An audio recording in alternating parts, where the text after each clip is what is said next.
and if you have any questions during our presentation, please feel free to type it into the chat window, and we'll address all of those questions towards the end so we can try and not interrupt the flow. We're bringing the broadcast today. Eucharis Technologies is a company that provides IT security and management. My name is Carl Molbach. I'm from Eucharis Technologies, and I've got the pleasure of being joined today by Joe Marcito from Compliancy Group.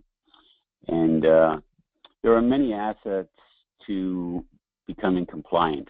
Compliancy is not a checkbox or anything that you can mark off as being done. It's an evolving process. And there's actually two sides to the coin. There's the practice management sides of things, and there's the technical aspect with providing security. So that's why we work with companies like Compliancy Group in order to be able to provide a holistic solution towards your compliancy needs and ends.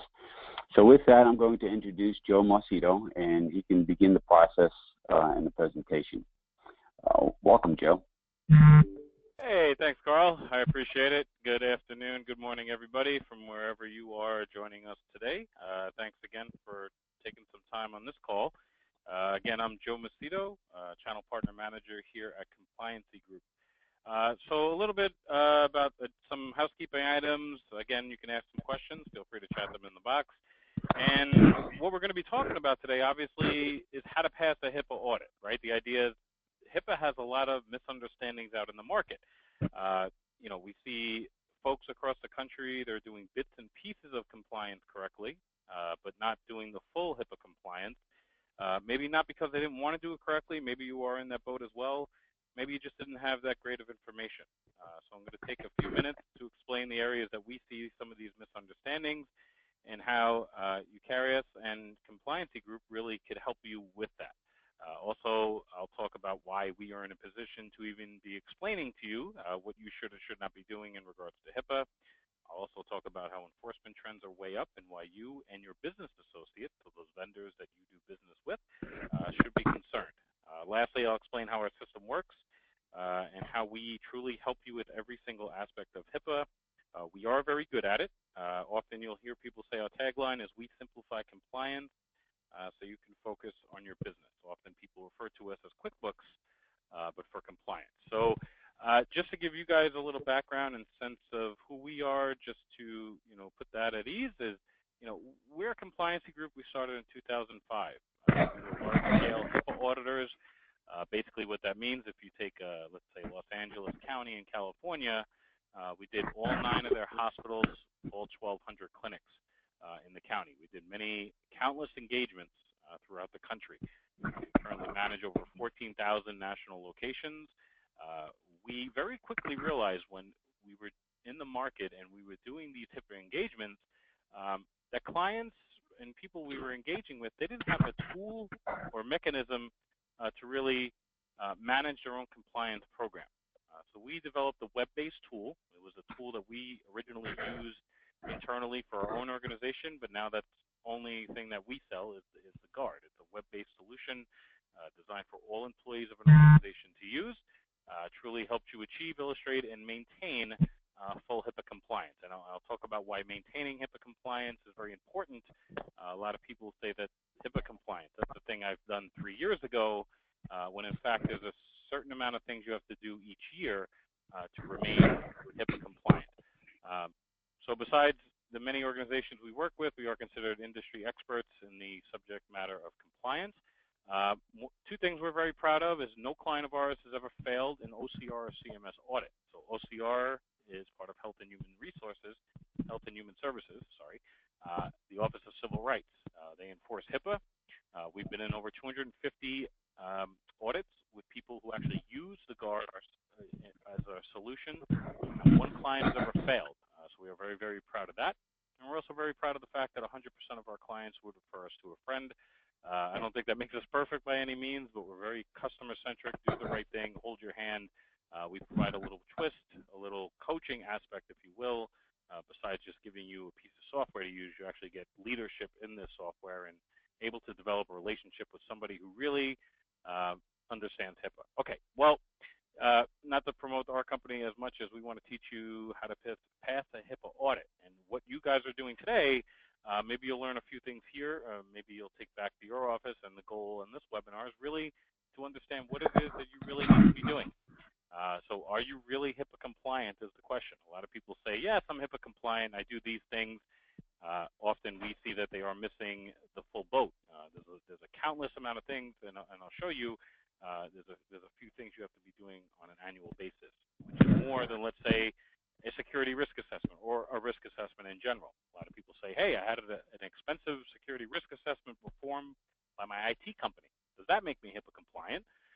Unfortunately not. So it's a good start, it's a good solution. We'll sort of dive into this a little bit more, but the idea is this is only part of the overall solution to be HIPAA compliant. So yes, a security risk assessment is very important, but it does not truly make you HIPAA compliant. In addition, policies, procedures, documents. Yes, you have those. Does that make me HIPAA compliant? And again, the answer is no. So obviously that's part of the overall solution. Certain things you have to be doing, which includes policies and procedures, but that is not the end-all be-all. There's a few other things you have to be doing on an ongoing basis. Also, people say, I do training. Yay, I paid for my employees to do HIPAA training. Does that make me compliant? Not fully. So the idea is, yes, that's part of an overall HIPAA plan, but again, this does not make you alone. We hear this all the time. I can't tell you how many times I come across this. People say that they have their employees do HIPAA 101 training. That does not make you HIPAA compliant. So there is training, yes, you have to get your employees trained, but on what? And more than just HIPAA 101 is what's required. Actually, they need to attest your own internal policies and procedures internally in your own organization as part of their training. Okay, so now we'll get to some of the interesting stuff here in the webinar, and obviously there was bits and pieces there. Maybe you were doing some of them, but what it is that you really need to be doing on an ongoing basis. What is that effective compliance program? How do I pass my audit if the government came in to see me? Well, let's start here. I don't want to bore you guys with a long training in HIPAA, but obviously HIPAA is very cumbersome, right? 700 plus pages you can pull off the internet. All the regulations, you have to be adhering to those regulations. So the same regulation applies to a large hospital as a smaller practice, unfortunately. So in the end, that's why you would hire a company like us, because we really understand what it is to be HIPAA compliant. But let's go through, again, not to bore you guys, but want to point out some of the misunderstandings in regards to HIPAA. So there's two things that really, compliance and security are two elements that sort of get a lot of confusion in the market. Both are needed to have an effective compliance program. So security is really the risk or mitigating the risk on your network side, really preventing the risk of a breach from happening. Whereas the compliance side is more about your actual soft side documentation, tangible stuff that you can prove that you have an effective compliance program. The idea behind here is, let's say, for example, you could be using all this software, hardware, technology infrastructure that is HIPAA compliant, part of the federal law, but in the end, that does not avoid a fine or keep you HIPAA compliant. So the example I like to use is, let's say one of your staff members lost a laptop, right? The idea is they lost the laptop, it got exposed, it's in the wrong hands, it's now a HIPAA breach, the government came to the front door because of that breach. They would never fine you for the lost laptop, but they might fine you for not having a policy that said what you should or should not have been doing with that laptop, maybe while vacationing somewhere away from the office. So the idea is both of these things are needed. We see some common ground. That's why we work with technology companies like Eucarius, who deals with the security side. Again, compliance group, we only do compliance. But in the end, it's two elements that you need, and they take care of the security side, we take care of the compliance side, and in the end, it's an effective compliance program. But I know Carl had a few words on the security side, so I'll let him chat about that. But again, two very important elements. Both are needed to be HIPAA compliant. Thanks, Joe. As Joe was alluding to, there's many pieces of the puzzle. All of the pieces need to come together and work holistically and collaboratively in order to have a effective HIPAA compliance program in place. And while the compliancy group takes care of all the practice management side, dealing with all the policy and procedures and the training of the employees and so forth, the security aspect comes into play with a layered approach as well, because it's not a switch of turning something on or off, saying I'm secured or I'm unsecured. There's many access points that cyber criminals will utilize in order to try and breach your environment. So you need to be able to try and take a layered approach on the security as well. It all starts from your endpoint protection, just like your practice management starts at the front desk when that practitioner is talking to the patient. The layered approach then builds upon itself in order to deal with changes in technology.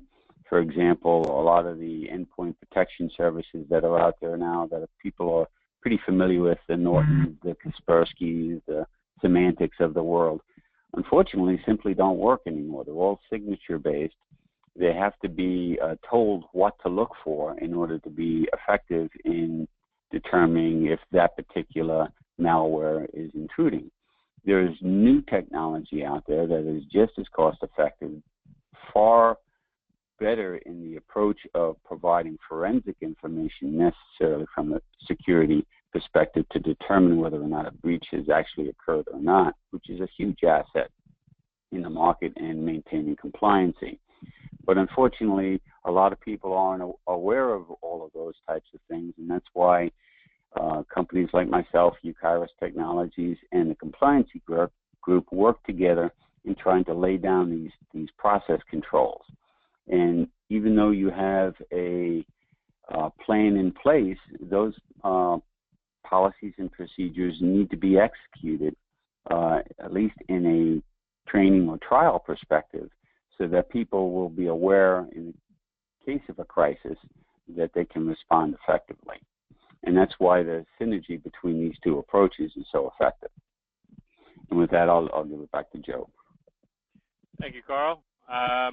Appreciate that. That was a good segue. That was very good, explaining the differences and obviously how we work together, which is usually a major misunderstanding. We see that a lot of times in the market. People just don't get the difference between these two things. But making sure that they lock it down and do the right thing is definitely part of an overall effective compliance program. You need to be doing both. Okay.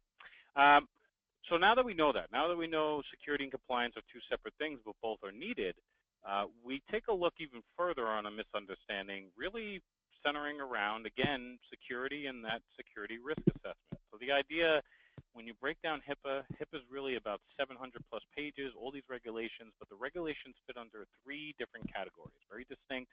There's a whole bunch of regulations that go under the privacy rule, security rule, and breach notification rule. Now, when we lay these out, Carl, just do me a favor, just mute the mic when you get a chance. Underneath the security rule, what happens is you'll see one of the misunderstandings in the market today is centered around the security risk assessment. So you see here, underneath the security rule, there's actually 6 total audits that are required by HIPAA each year for an organization to go through. Only one of them is security. So that technically, that security risk assessment you got, let's say you're a medical practice, you were looking to attest for meaningful use. So for those of you on the call not knowing meaningful use, if doctors' offices electronified their medical records using the EHR platform, got a security risk assessment done by their IT company, they would have been deemed meaningful use attested, would have got a monetary stimulus from the government for doing so. In the end, they thought that that was perfect, but in the end, it didn't make them HIPAA compliant. So in the end, that medical practice thought, hey, this is all I have to do. Unfortunately, we try to explain to them, just because you are meaningful use compliant does not make you HIPAA compliant. And if you were HIPAA compliant from the beginning, it would have included your security risk assessment, which again is one of 6 audits an organization has to go through. So if you just do the security risk assessment, there are more audits required by HIPAA. We're going to go over exactly what those elements are and what you need to be doing on an ongoing basis, but just keep in mind, one of 6 audits. Okay, so I want to draw your attention back to the screen. Yes, it's the same slide as before, but we're going to talk about the omnibus rule for a second. So omnibus is a clarification of HIPAA in 2013. So covered entities, those are those direct medical practices, people dealing directly with protected health information. So PHI or EPHI, obviously if it's electronified today, those are covered entities. Business associates are those vendors of covered entities who have potential access or access to PHI. Now, what does the Omnibus Rule say of 2013? Those business associates, those vendors, those IT consultants, those accountants, lawyers, shredding companies, anybody who has potential access to PHI, they need to be HIPAA compliant too. So if you're one of those on the call, this is a good call for you because you must be understanding what you need to be doing on an ongoing basis to be HIPAA compliant, just like a covered entity. So again, as part of this Omnibus Rule, not only do you guys, vendors, need to be HIPAA compliant if you're dealing with at least one medical practice, and if you are a medical practice, make sure you're giving your vendors a business associate agreement. A very, very important part of the law says that you must have an agreement between you and your vendors that separates liability for HIPAA. Okay, so the idea is if you do not have one in place with any one of your vendors, if there was a breach, you both would be fined, you and the vendor, for not having this agreement in place. The idea is if you have an agreement in place, it's both saying that you agree that you both need to be HIPAA compliant, but in the end, you don't have to watch each other's program. You could do what you need to do, your vendor can do what they need to do, and you're separating liability with that agreement. But a very important part of the law, make sure you have your business associate agreements in place with your vendors. Another important part of the law is conducting due diligence on your vendors. So in addition to that, yes, this is now the law. Not only do they have to be compliant, you have to give them an agreement to sign, you must also conduct due diligence on them on an annual basis. We will help you with all this, but please be aware this is a driving force for enforcement as we see enforcement rise over the last few years regarding HIPAA violations. Okay, so we talked a little bit about enforcement. I'm going to bring it back up. The idea, this should be 24 plus. It should be $24+ million in fines. That was levied last year. So 2016 saw the most fines levied for HIPAA violations in the history of HIPAA. HIPAA has been around since 1996. Basically, cybercrime and security go hand in hand with HIPAA compliance, believe it or not. It's the most sought after records now. It used to be credit cards, but now obviously hackers are targeting medical information. Much more harder for people to trace down who has it, and they have access to much more information. So the idea is, yes, the government's getting a little concerned. People have had 20 years to learn about HIPAA. Now it's really about enforcement, and we see that enforcement on the rise over the last few years. So $24+ million last year, already up to, I think that number is even more now. There was one recent fine, that was $400,000. That was early this week. That was $400,000 to that, so we're almost up to $12 million this year. And the idea now is it's not just large hospitals, large practices. Really, if you're a small, mid-sized practice, the time to be concerned is now. If you would have came to us about 5 years ago, we would have told you have some basic things in place. The government's not really coming after you. This is totally flipped on its edge. The idea is the government, yes, they are going after small, mid-sized practices and enforcing that omnibus rule. So very important to be doing the right thing, not only for yourself legally, but do the right thing for your clients and their patient information, since obviously hackers are targeting medical practices a lot more. Okay, so what is the typical reason people fail? So before we get into, we're going to go over exactly what is an effective compliance program, I promise. Why do people fail? Well, maybe this is one reason. If you're like the Alaskan nonprofit last year, they were $150,000 fine. Relatively small group. You look them up, they only had about 15 employees. They had a security risk assessment, did great there. They missed the other 5 audits. Okay, so they did 1 of 6 audits required by HIPAA. You can see from the question marks, they were missing the other elements of what is an effective compliance program. They were fined for that. And they were also fined for their policies, procedures, and training, even though they had them in place. They had them in place, but they weren't updated to reflect how they actually operate their business. Okay, they were left in the binder in the back room somewhere. So HIPAA says you actually have to take these documents out. You have to review them on an annual basis. They did not do that, and they accurately did not reflect how they operate in their on an ongoing basis.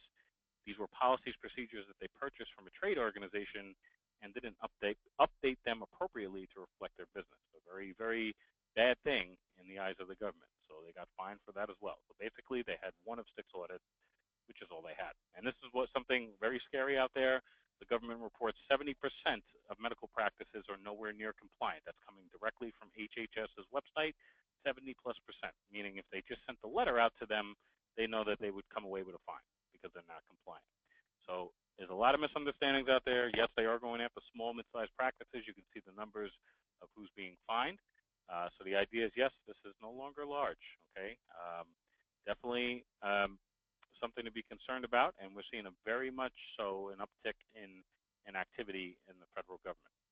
You don't want to end up on that wall of shame, which is listed on Health and Human Services website. So how do we actually avoid the wall of shame? Well, the wall of shame, you take a look at it. For anybody on the webinar, feel free. It's directly on HHS's website. If you get an audit, you fail, they actually place you on there for life. So that's not going to be good for patient conversion, I'll tell you that. 7 fundamental elements of an effective compliance program, something that's very, very important. These are the 7 things the government looks for when they come in to audit you. We all know the government doesn't do a great job of giving us direction on how to follow HIPAA. That's why we're doing a webinar today. The idea is there's things you have to be doing that make up an effective compliance program, but when they come in, they're going to ask for these 7 elements, and you're going to have to prove good diligence on these 7 elements. It's when you do not that they dig further, and that's where the fines come from. So take a look at that stuff on the screen. What you don't see a lot is security. Security is a huge part of HIPAA, but again, it's an afterthought when they come in for the audit. They want to see if you have an effective compliance program. Okay, so what is an effective compliance program? Our program is based obviously on what the 7 elements are. We were auditors ourselves. We know exactly what the law requires. So we really do make it simple for you. Okay, so we're going to go over in a second the elements that make up an effective compliance program. We do address every single aspect of the law. We're a little different. We actually assign a HIPAA coach to you. That HIPAA coach is truly going to work with you until you fully achieve compliance. I'll show you what he does. I'll show you what our program is. But just keep in mind that coach is going to work with you the whole time, never let you go until you fully achieve HIPAA compliance. So it's not only working with the web-based tool. Remember, it's the web-based tool that we have, nothing to load onto your network. You also get the HIPAA coach to work through your program as well. In addition to that, you're not in compliance unless you can illustrate your compliance. So we know all the questions and reports the government would ever want to ask. We have that built into our solution. Makes it very easy to obtain when they come in for an audit. You'll be easily able to obtain those reports. You would also want to call us in time of need. That's what we're there for. We're really that insurance policy to say that you are doing it correctly. Again, 300 plus audits, no client has ever failed. The seal of compliance, there's no certification in the market, but we have a differentiating seal that is obviously you come out of the program, you do the right thing. We can illustrate that you are in HIPAA compliance. We have a verification seal that is very popular in the market and is illustrating your own compliance. Maintaining compliance, this is our methodology, is achieve, illustrate, and maintain. Maintain compliance, obviously the most cumbersome part. A lot of people fall off after year 1 or after 6 months. Our tool actually alerts anybody in the organization when they need to do anything regarding HIPAA. It truly is that QuickBooks-like tool that sets alerts up for them.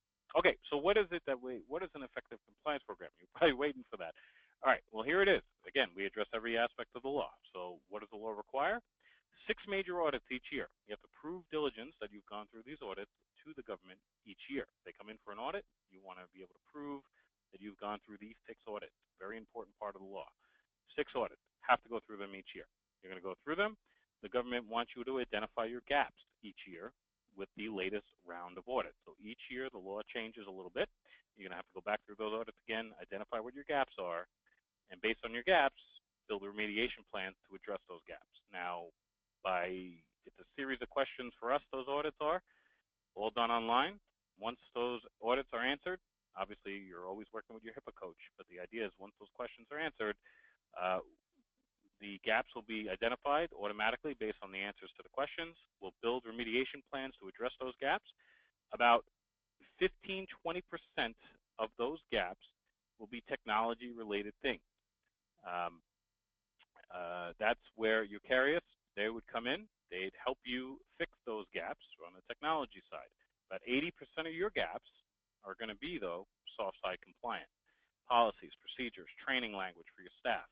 All right, we're going to help you carve this language out. We have all the templates you need. You don't need to have anything to start with us. We simplify compliance. That's our motto. Again, we do it for over 14,000 locations throughout the country. Policies, procedures, training, all built in. Employees, next part of the law. So all your employees must attest to training each and every single year. They will attest not only to HIPAA 101 training, which we have built into our solution, they'll also attest to their own policies, own procedures, and own training. That's what the law requires. We will build attestations around all this and save the attestations in our tool. Big part of the law is this business associate management. So what are people doing to address their vendors? Again, got to conduct due diligence, got to give them a business associate agreement to use. We will handle every aspect of this with you. So in the end, that's also a big piece of what is an effective compliance program. Probably the biggest piece over the last couple of years is centered around business associates. So make sure your vendors are HIPAA compliant. Make sure they're doing the right thing. Also part of the law is your employees. When they want to reach out regarding HIPAA, you have to have an anonymous place for them to do so. So sending an email to your compliance officer might seem legit. That is not accurate in the eyes of the law. The law says you have to have an anonymous platform for them to send something anonymously. Okay, so they could choose to put their name in there, but they don't have to. So through our tool, any user, remember they all get logins to this thing, they can easily report an incident to their internal compliance officer, who then would call our HIPAA coach, and we begin the documentation process to document that stuff. But in the end, what is an effective compliance program? How do I pass my HIPAA audit? That's what this webinar is about. This is it right here. Go through all your audits each year. Build your remediation plans based on knowing your gaps. The government's going to ask you, where are your gaps? How do you know what gap you have? So you have to go through your audits each year, prove you've done that, prove you've identified your gaps, build remediation plans, build or review your policies, procedures, and training each year. Have your staff attest to that training, right? And have your business vendors vetted out, have business associate agreements in place, and conduct due diligence on them every year. And have a platform for your employees to reach out anonymously. That is what an effective compliance program is. That is what you need to be doing. So more than just training, more than just manuals, these are the elements you need in order to have an effective compliance program. So hopefully that sinks in with everybody. Just so you guys know, this is our seal of compliance. This was what would actually go on our website. I'm sorry, this is what actually would go on your website if you are a client of ours. Just obviously this helps people win deals, not only from their vendors, knowing that they're HIPAA compliant, but for patients as well.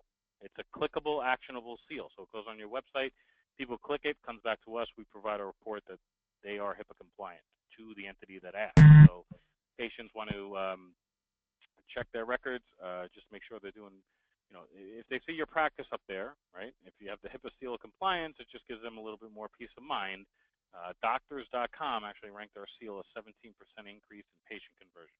So it just helps with the sanity that you're going to protect people's medical information.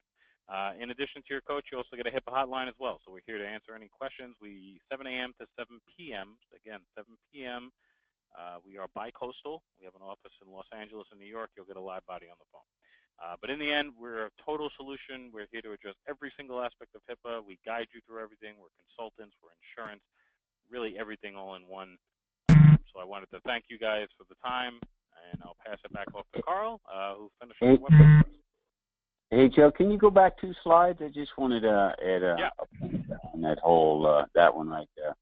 And this is really where the synergy comes into play with Kairos and Compliancy Group, because as they lay down the infrastructure in order to manage the practice management side, we lay down the technical aspects that help with this audit control, the measurable factors of logins accepted or denied, the reporting aspects that basically feed into this and provide the supporting empirical data necessary for these reports. Because quite often, you know, everybody worries about the heavy hand of the federal government, and rightly they should. But when it comes into having a failing an audit or having a breach occur, it's not so much OCR knocking on your door. It's what's going to happen on a day-to-day basis with that disgruntled patient that had to wait too long or didn't enjoy their process through the experience, or the disgruntled employee that's just kind of upset with how things are going, that generate those reports to OCR, which then by law requires a reach out and a knock on the door. So it's not so much you have to worry about initially the failure of a HIPAA audit coming from OCR directly, but the impetus of all of this could start within your own practice. or within your patients that you're seeing. So having a lot of this synergy laid out and in place and having those measurable things assures you that you'll pass a HIPAA audit. And with that, I'm going to see if there's any questions or statements. If feel free to chat it in the box and see what we might have. A few minutes for that. Anybody that's interested in taking advantage of the opportunity, we're extending 3 months free. So just please mention this webinar or email me to get some additional information. Great, Carl. We do got a question from Chris. Chris L writes, "What is a HIPAA coach, and what do they do?" So that's a great question, Chris. So a HIPAA coach is really, we find that if you give a piece of software to somebody, it becomes a little troublesome. They're not always going to do it, right? The idea is HIPAA compliance is one of 55 million other things you have to do on a daily basis. We provide a HIPAA coach really to be that overseer, right? So you're going to have a consultant on the Eucarius' technology side. You have a HIPAA coach that you're working with here. There's not much better it can get from that. So you have 2 experts on 2 different sides really working together to give you an effective compliance program. But really that HIPAA coach is just a coach, somebody you truly build a relationship with. You can reach out as many times as you want, and actually anytime you need advice, you would just call the HIPAA coach. So that's what they do. What else do we have? I got one from Annabelle. Annabelle asks, what do I do if my company, what do I do if my company's vendors will not sign a business associate agreement? Great question. That is a good question. So I truly would recommend that you use another vendor. They do need to be HIPAA compliant. We have plenty of vendors for you to choose from. But the idea is there is a certain way you can document things. If you really, truly need that vendor, you can continue to use them, but there's a certain way you have to do things. In the end, we really recommend you use somebody that is HIPAA compliant. Carl, I got a few pricing questions, but I'm sure you'll take care of that after the webinar. Other than that, yes, feel free to email me about any of the pricing questions, because it depends on sizes of practice, how many providers there are. Many variables come into play. Right. And it's definitely a very, very, very cost-effective solution. I think people will be very surprised how much this actually costs. Oh, in the long run, when you mitigate that against reputational issues, fines, it's nominal in comparison to trying to maintain safety and security. I got a question from Thomas, just came in. How many hours initially would a sole practitioner and 3 employees need to set aside to go through compliance program? How many man-hours should be set aside annually for the purpose? Okay, good question, Thomas. So if you were a single practice, we usually look at about 20 to 30 hours over 2 to 3 months, but it's really up to you and your plan. So we'll go at your pace, but we find that people who have nothing in place, it's about 20 to 30 hours of work over 2 to 3 months.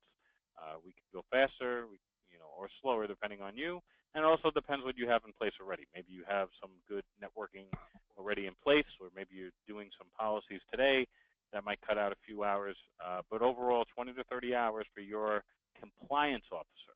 Right? That's a very important part I should have made. That's for your compliance officer working with our HIPAA coaches. In the end, though, your staff, they'll be attesting to policies, procedures, and doing HIPAA 101 type training. They're only expected to do 1 to 3 hours a year, so not so much of a burden on them, more of a burden on the compliance officer who's working with our coach. So good question. And that's it. I think, Carl, I think that was the last question I have. Last question? Okay. Well, I appreciate everybody joining us today. I hope you found this informative. If you have any additional questions, please feel free to reach out and call me or email me, and we can follow up with you and see how we can be of benefit and help you out. Look forward to talking to you soon, and everybody have a great day. Thanks for joining. Take care, everyone. Take care.